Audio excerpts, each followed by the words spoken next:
नमो भगवते वासुदेवाय। श्रीमद्वाल्मीकिरामायणम् अयोध्याकाण्डम् अष्टादशाधिकशततमः सर्गः। दिव्यालङ्कारग्रहणम्। सा त्वेव मुक्ता वैदेही त्वनसूयानसूयया प्रतिपूज्य वचो मन्दं प्रवक्तुमुपचक्रमे। नैतदाश्चर्यमार्यायाः यन्मां त्वम् अनुभाषसे विदितं तु मयाप्येतद् यथा नार्यापतिर्गुरुः।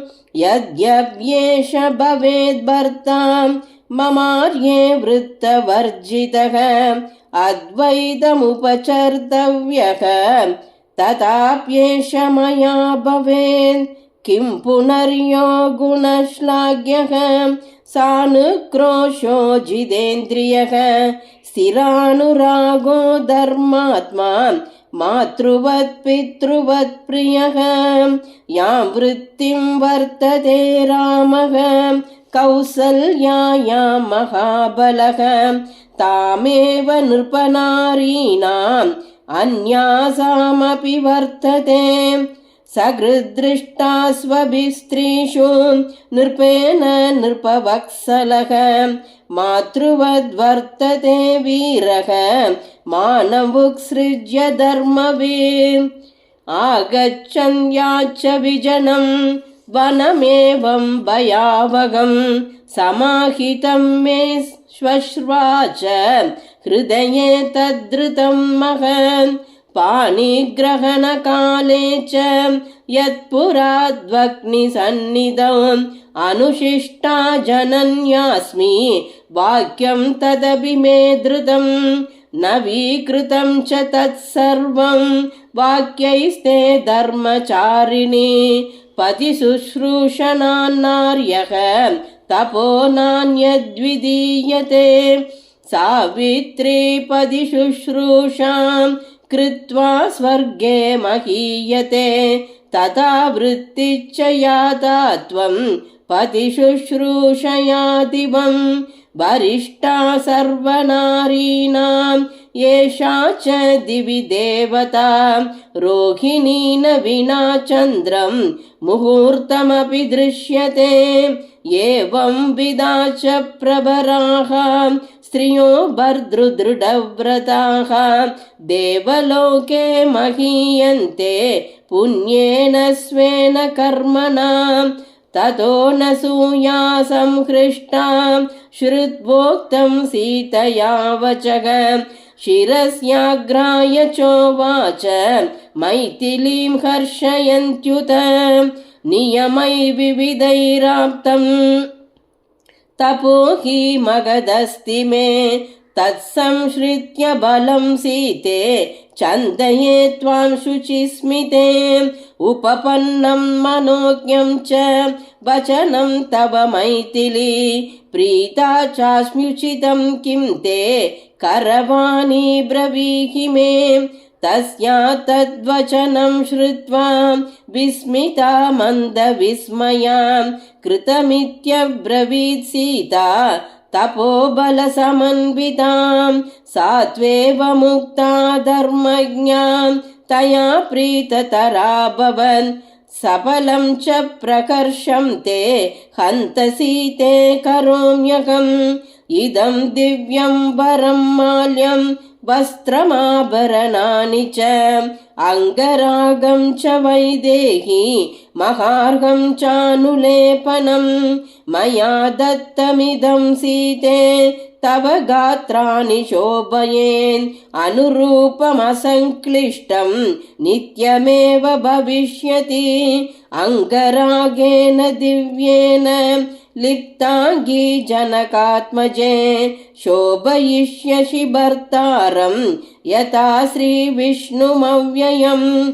सा वस्त्रमङ्गरागं च भूषणानि स्रजस्तथा मैथिली प्रतिजग्राह प्रीतिदानम् अनुत्तमम्।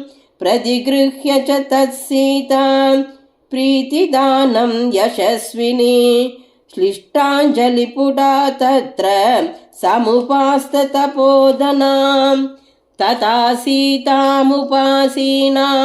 अनसूया दृढव्रतां वचनं प्रष्टुमारेभे कथां काञ्चित्तनुप्रियां स्वयंवरेऽखिलं प्राप्ता त्वमनेन यशस्विना राघवेनेति मे सीते कथाश्रुतिमुपागतां तां कथां श्रोतुमिच्छामि विस्तरेण च मैथिली यथानुभूतं कास्न्येन तन्मे त्वं वक्तुमर्हसि एवमुक्त्वा तु सा सीतां तां तदो धर्मचारिणीं श्रूयतामिति चोक्त्वा वै कथयामास तां कथां मिथिलाधिपतिर्वीरः जनको नाम धर्मवीन् क्षत्रधर्मे ह्यभिरतः न्यायदशास्ति मेदिनीं तस्य लाङ्गलहस्तस्य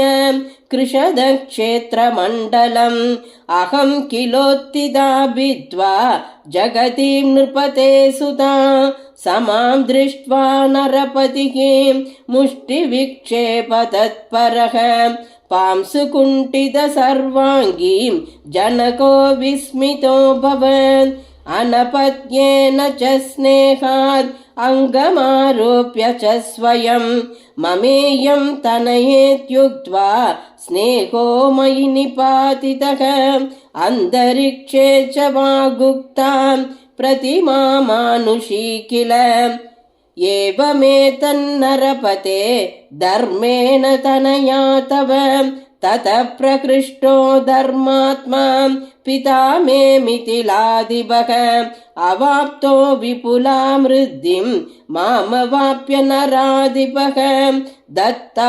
चाश्मिष्टवद्देव्यै ज्येष्ठायै पुण्यकर्मणा तया सम्भाविता चास्मि स्निग्धया मातृसौहृदात् पतिसंयोगसुलभं वयो दृष्ट्वा तु मे पिता चिन्तामभ्यगमद्दीनः विद्धनाशादिवादनः सदृशाच्चापकृष्टा च लोके कन्या पिता जनान् प्रदर्शनामवाप्नोति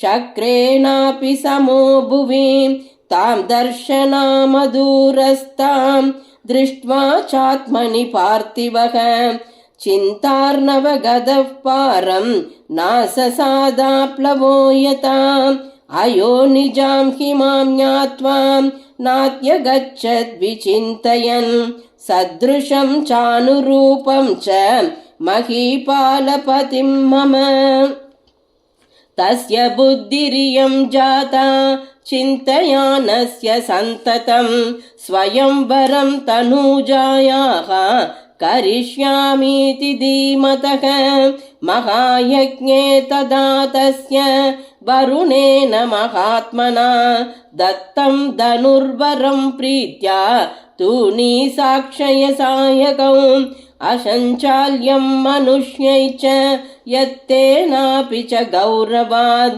तन्न शक्ता नमयितुं स्वप्नेष्वपि नराधिपाः दद्धनुप्राप्य मे पित्रा व्याहृतं सत्यवादिना समवाये नरेन्द्राणां पूर्वमामन्त्रय पार्थिवान् इदं च धनुरुद्यम्य सज्जं यः कुरुते नरः तस्य मे दुहिता भार्या भविष्यति न संशयः तच्च दृष्ट्वा धनुश्रेष्ठं गौरवाद् गिरिसन्निभम् अभिवाद्य नृपा जग्मुगु अशक्तास्तस्य तोलने सुदीर्घस्यादकालस्य राघवोऽयं महाद्युदिः विश्वामित्रेण सहितः यज्ञं द्रष्टुं समागतः लक्ष्मणेन सह भ्रात्रा रामः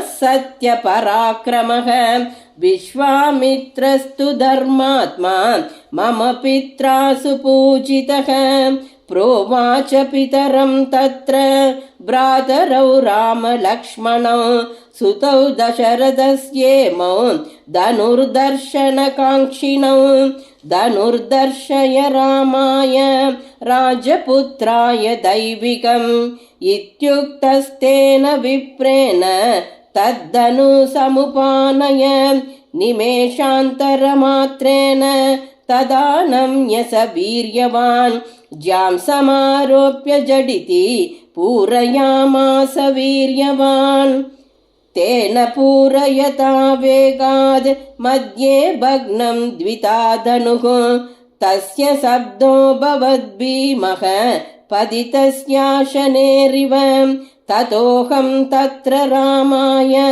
पित्रा सज्ञाभिसन्धिना निश्चिता दातुमुद्यम्य जलभाजनमुत्तमं दीयमानां न तु तदा प्रतिजग्राह राघवः अविज्ञाय पितुच्छन्दम् अयोध्याधिपते प्रभोः तदश्वशुरमामन्त्र्य वृद्धं दशरथं नृपं मम पित्रा त्वहं दत्ता रामाय विदितात्मने मम चैवानुजा साध्वी ऊर्मिळा प्रियदर्शना भार्यार्थे लक्ष्मणस्यापि दत्ता पित्रा मम स्वयम् एवं दत्तास्मि रामाय तदा तस्मिन् स्वयंवरे अनुरक्तास्मि धर्मेण पतिं वीर्यवतां वरम् इत्यार्षे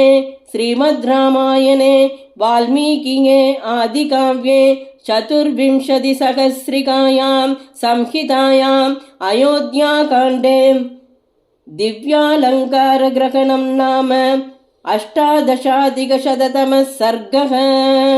श्रीदाशरथाय विद्महे सीतावल्लभाय धीमहि तन्नो राम प्रचोदयात्। जानकीकान्तस्मरणं जय जय राम राम।